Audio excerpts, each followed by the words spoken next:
ধনেপাতার সবুজ চাটনি বানানোর জন্য এখানে আমি ভালো করে ধনেপাতা ধুয়ে নিয়েছি, নিয়ে ডাঁটি শুদ্ধি ধনেপাতা নিয়েছি, আর অল্প এক মুঠো পুদিনা পাতা নিয়েছি। আর ধনেপাতার সাথে পুদিনা পাতা দিলে টেস্ট খুব ভালো হয়। আর এখানে একটা মিক্সি জার নিলাম, নিয়ে আমি ধনেপাতা আর পুদিনা পাতা দিয়ে দিলাম। দিয়ে আমি এর মধ্যে দেব 3 কোয়া রসুন,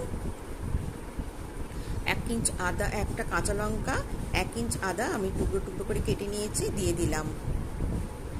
আর অর্ধেকটা পাতিলেবুর রস দিয়ে দিলাম।